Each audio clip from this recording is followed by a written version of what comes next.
lagi po nating tatandaan ang muli nating pagkabuhay sa piling ni Jesus Nazareno.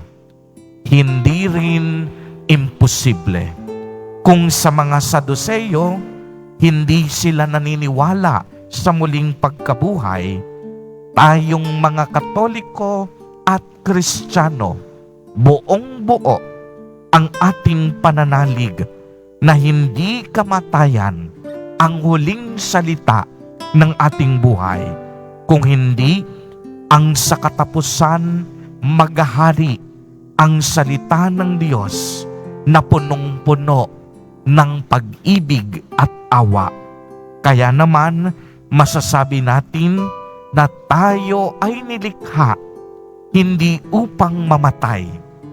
Tayong lahat nilikha upang mabuhay na walang hanggan, kapiling ang Diyos sa kalangitan. Amen.